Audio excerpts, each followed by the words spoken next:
Salut à tous, on se retrouve aujourd'hui pour un deuxième épisode, on va dire, un numéro 2, pour la vidéo où je vous parlais des livres qui ont rejoint dernièrement ma wishlist.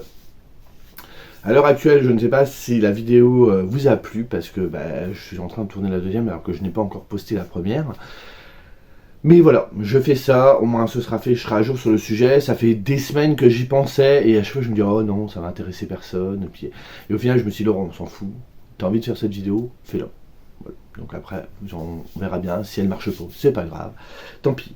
Mais j'avais envie de la faire, donc je la fais.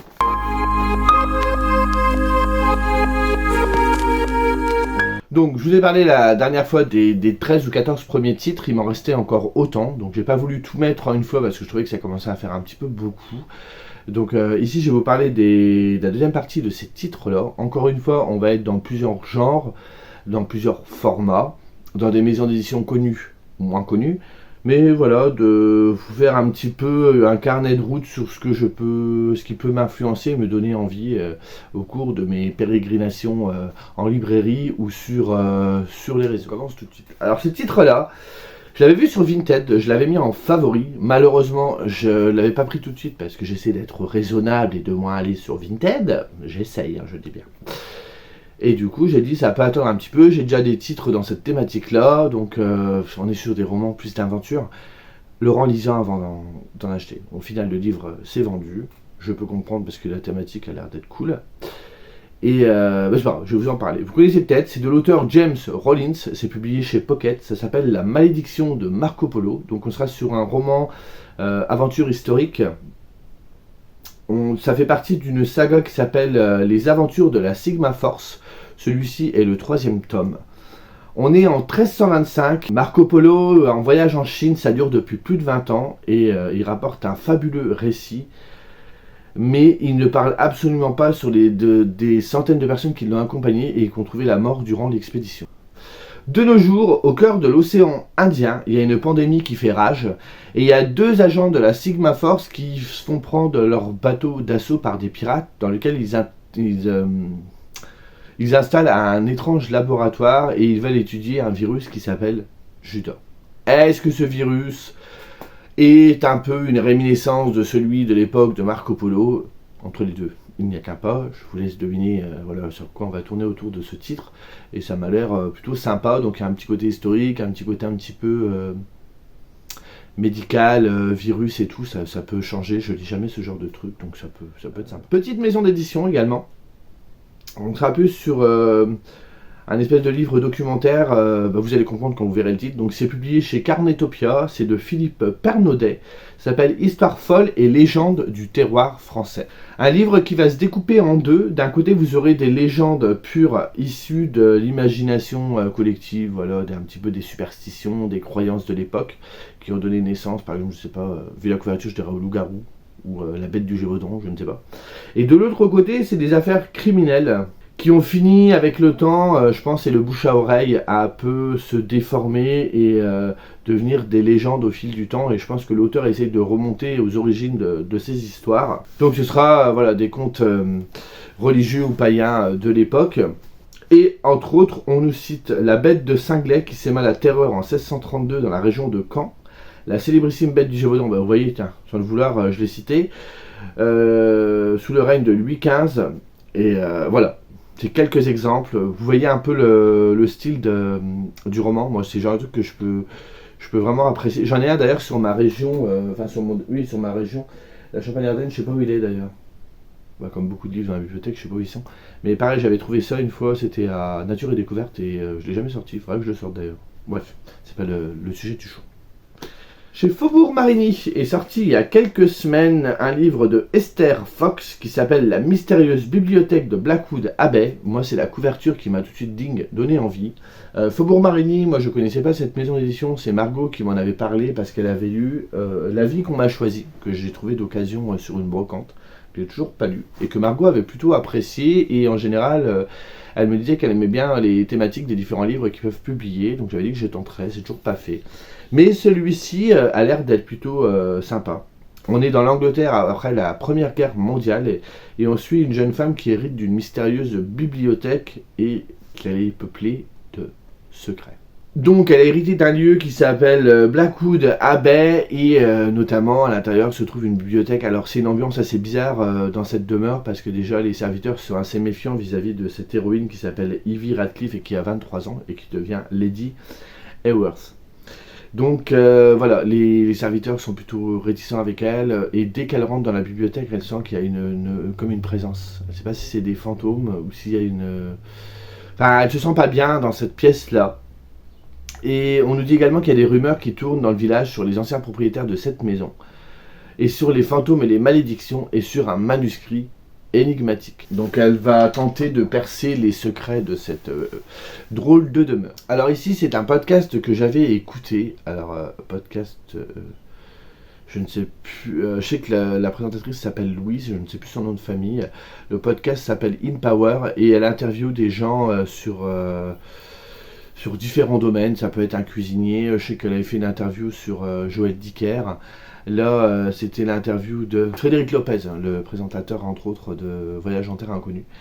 Et quelqu'un de très lumineux, je trouve, quelqu'un de très inspirant. J'ai adoré cette interview. Vous pouvez la retrouver en podcast sur les applications musicales, mais également sur YouTube. Vous tapez In Power, je pense qu'il y a une chaîne, et vous pourrez retrouver toute cette interview. Je trouve que Frédéric Lopez est une personne franchement admirative, extraordinaire. Et du coup, à l'intérieur, c'est quelqu'un de très positif, quelqu'un qui est vraiment tourné vers l'humain. Et il parlait d'un livre qu'il a lu et qui peut un peu nous changer notre vision de voir les choses, parce que je sais que je ne suis pas quelqu'un de forcément optimiste. Dans la vie de tous les jours, je serais plutôt pessimiste. Je travaille dans le commerce, donc moi, en fait, les gens, en général, ils me fatiguent vite. C'est pas les personnes, attention, hein, les gens. Il n'y a pas de respect, enfin voilà, je ne vais pas vous parler, on n'est pas dans confessions intimes, hein, mais bref, voilà. Et du coup, il lui parlait d'un livre qui est un essai, qui est paru chez Point, c'est de Rutger Bregman, ça s'appelle Humanité, une histoire optimiste. Alors, je vais vous lire bêtement le résumé, parce que je trouve que je ne peux pas trop résumer un essai, et vous me direz ce que ça vous inspire. Ce livre expose une idée radicale, c'est une idée qui angoisse les puissants depuis des siècles, une idée que les religions et les idéologies ont combattue, une idée dont les médias parlent rarement et que l'histoire semble sans cesse réfuter. Pourtant, c'est une idée qui trouve ses fondements dans quasiment tous les domaines de la science. Une idée démontrée par l'évolution et confirmée par la vie quotidienne. Une idée si intimement liée à la nature humaine qu'on y fait souvent même plus attention. Si nous avions le courage de la prendre au sérieux, il nous sauterait aux yeux que cette idée peut déclencher une révolution. Elle peut mettre la société sans dessus-dessous. L'idée en question, la plupart des gens sont bons, captivant et inspirant, formidable succès mondial, humanité ouvre avec humour, sérieux et pédagogie de nouveaux horizons. J'ai plus les détails en tête parce que Frédéric Lopez en parle plus longuement dans le podcast. Notamment, il conseille ce livre entre autres et il donne quelques arguments autour de ce livre. Mais je m'en souviens plus, je peux pas vous les dire, mais voilà, c'était sur quoi on dit toujours ouais, mais tu vois. Les gens sont comme ça, ils feront rien, ils feront ci. Et en fait, l'histoire prouve le contraire sur certains événements. Et qu'il y a eu un mouvement de solidarité où vous voyez ce genre de choses. Donc ça m'avait l'air assez cool. Je l'ai pas encore acheté, mais c'est vrai que ce livre-là peut peut-être faire changer un petit peu d'opinion sur certains sujets. On va passer à une bande dessinée. Alors je sais pas si c'est une bande dessinée ou un comics, je ne sais plus. On est sur un graphique, hein, ça va être plus simple. Ça s'appelle L'œil d'Odin, c'est de Dizar, Giorello et Rodriguez, c'est paru chez Bliss. Alors Bliss c'est une maison d'édition, alors je n'apprends rien, hein. C'est Jérôme qui m'en a parlé, qui fait publier et éditer ses livres via des campagnes Ulule. Moi quand j'ai vu ce titre, c'était à la Fnac, entre temps Jérôme voulait se le procurer parce qu'en fait quand je l'ai vu, je l'ai pris en photo et comme on parle d'Odin, mythologie, Jérôme est à fond là-dedans. Je lui ai envoyé la photo et il m'a dit en fait on le trouve plus ce livre là, il est en rupture de stock. Donc bonne nouvelle, il sera réédité pour le 5 juillet 2024. Je pense qu'il a été victime de son succès. Et on va y suivre du coup une histoire qui tourne autour de la mythologie nordique et des vikings. Je n'en dis pas plus, je trouve la couverture absolument hallucinante. Et ça m'a l'air bien sympathique. Voilà, encore une fois, on passe carrément. Vous voyez, quand je vous dis que je vous montre des titres, mais c'est vraiment à l'opposé les uns des autres. Ici, c'est pareil, une maison d'édition que je ne connais encore pas, qui s'appelle Le Lézard des mots. C'est de Élise Giraudot, c'est son premier roman, je crois, ça s'appelle La vie en turquoise. Je crois que j'ai eu une suggestion de son compte sur Instagram. Il n'y a pas trop de résumé, donc encore une fois, je vais aller à la facilité, je vais vous lire bêtement la 4e de couverture, parce que je peux pas trop résumer ceci. Donc c'est parti. Alors, on est sur une thématique assez lourde, je vous préviens. Chère petite sœur, le 19 mars 2023, après un cancer des ovaires, tu es partie. Je t'ai fait une promesse, te rendre comme une héroïne de papier, immortelle. J'ai repris tout ce que tu avais écrit pendant ta maladie et j'en ai fait ce roman. J'ai imprimé une version pour moi, pour la mémoire. Je l'ai amené sur la plage où nous allions souvent regarder les vagues. Tu comptais jeter cette bague dans l'océan après ta rémission. Aujourd'hui, petite sœur, me revoilà près de la mer, près de toi. J'ai dans mes mains ton carnet de cancer, mais j'ai pas que ça. Ce combat ensemble, on l'a fait, Louise. Toi et moi. Ce livre est à toi, je t'aimerai toujours. Et la bague est à mon doigt, jamais je l'enlèverai. J'ai pas besoin d'elle pour me rappeler de toi. Je l'aime pour ce qu'elle est, je l'aime pour ce qu'elle est devenue, un bout de toi, mon petit bout, à moi. Voilà, ça a l'air d'être assez émouvant. On est encore sur une histoire de deuil. Écoutez, vous avez, alors, si vous êtes dans un bon jour, plein d'optimisme, vous regardez ma vidéo et ça vous plombe pour la journée, enfin voilà, je veux pas passer pour non plus quelqu'un de déprimant, mais voilà, c'est encore une thématique qui me touche, forcément, je me tourne dessus, quoi. Mais ça a l'air d'être vraiment sympa. Ce titre-là, pareil, je l'ai vu sur Vinted, je ne l'ai pas acheté, mais j'ai trouvé que ça avait l'air d'être plutôt sympa. C'est un vieux titre, ça s'appelle Les Plus qu'Humains, c'est de Théodore Sturgeon.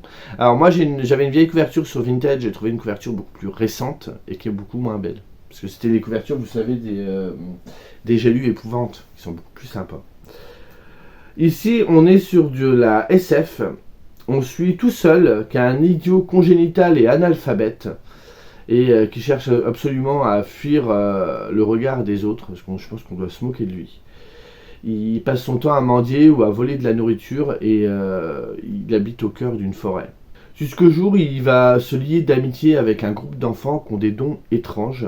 Et voilà, cette espèce de communauté va former ce qu'ils vont appeler les plus qu'humains, une entité d'un ordre supérieur. Donc voilà, je me demande s'il n'y a pas un côté un petit peu sectaire, un petit peu... Ouais, ça m'a l'air assez intriguant. Au final. Encore un graphique, je pense que celui-là, la plupart d'entre vous, si vous allez en librairie, vous avez dû le voir, je pense qu'on le voit régulièrement, je l'ai vu dans plusieurs endroits. C'est paru chez Lombard, c'est de Marchesini Irène et Di Cataldo Carlotta, ça s'appelle Rebis. On est au Moyen-Âge et on est sur une histoire de sorcière avec une jeune héroïne qui est atteinte d'albinisme. Donc ça m'avait l'air assez sympa. On nous parle de sororité féminine et d'un jeune garçon qui va grandir et se révéler à lui-même pour tenter d'accepter sa différence face à l'intolérance de la société. Ça m'avait l'air d'être franchement plutôt pas mal. En plus, comme ce gamin est atteint d'albinisme, il est rejeté par tout le monde parce qu'il est différent. Et comme on est en plein Moyen-Âge, vous voyez, c'est pas les mentalités d'aujourd'hui. Même si aujourd'hui, je pense que ça sera un sujet, on n'a pas vraiment évolué. Aux moutons électriques, ça je me rappelle, j'avais vu à Cultura au rayon SFFF. C'est de Nelly Chadour, c'est avant 7 jours. Moi les moutons électriques, je n'ai rien. Je crois que je n'ai rien d'eux. Le seul livre que j'ai de moutons électriques, c'est ceci. Mais c'est, vous savez, un essai sur les shoujo et les shonen. Donc ça n'a rien à voir. Mais j'ai pas de roman, je crois. Encore une fois, roman très énigmatique, je ne pourrais pas trop vous résumer. Je vais encore vous lire le résumé, je vais encore faire preuve de simplicité, mais j'arrive pas à... Je sais que je vais pas rendre hommage au livre, donc je préfère vous lire bêtement la chose. Bienvenue sur l'île d'Uncili. La vie se jouit au bon air, les moutons ont la chair généreuse, les pâtisseries de Miss Grady aussi. N'oublions pas le charme des festivités païennes une fois par semaine, héritées d'ancestrales traditions druidiques. Une île et ses 999 âmes, pas une de plus, recensées avec scrupule et anxiété.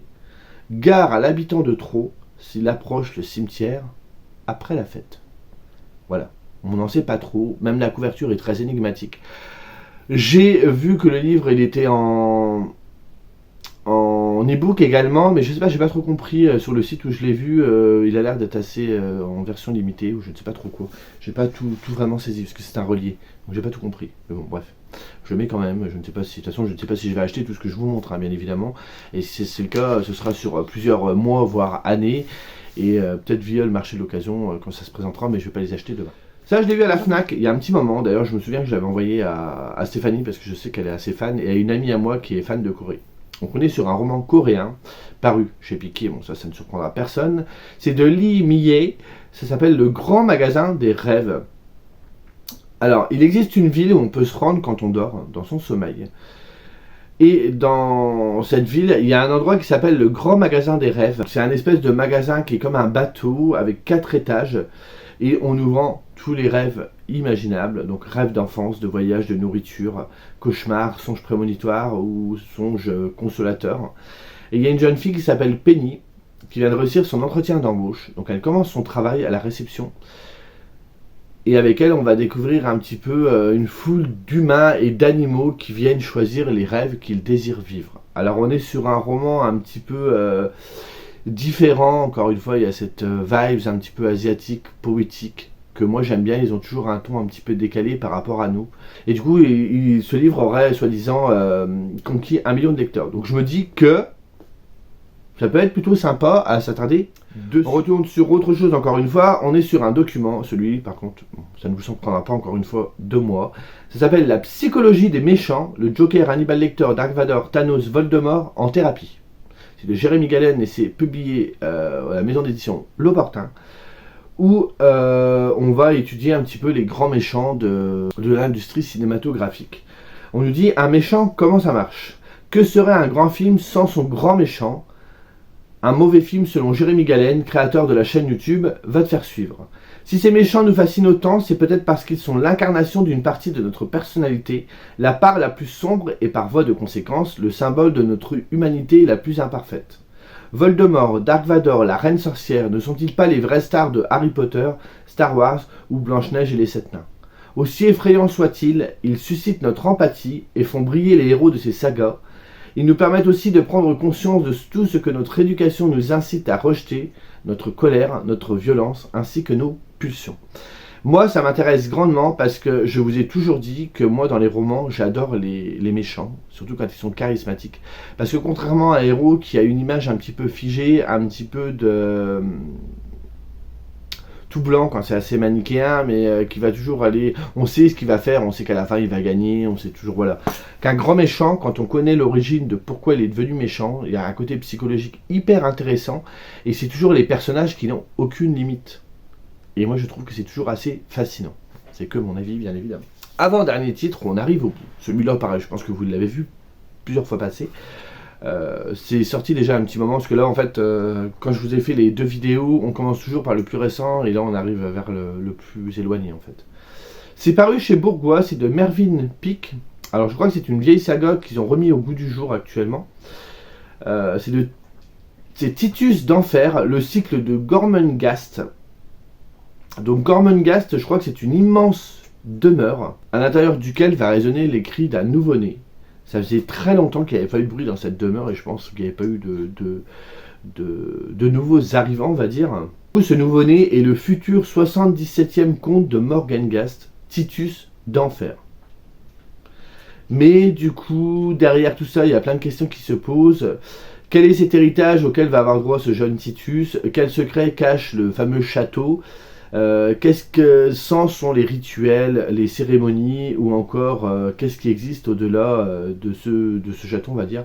On nous dit que c'est un chef-d'œuvre de la littérature fantastique. C'est une déambulation surréaliste dans un château-monde aux proportions extraordinaires. Donc à voir, on sent qu'il y a une vibe un petit peu ancienne, dans le sens où c'est ce genre de thématiques ou d'histoires qu'on ne voit plus aujourd'hui, je trouve. Donc espèce de huis clos qui a l'air un petit peu différent. Je sais pas, ça me rend la chose assez intrigante. Alors après, je sais pas si c'est contemplatif, ça va peut-être pas me plaire.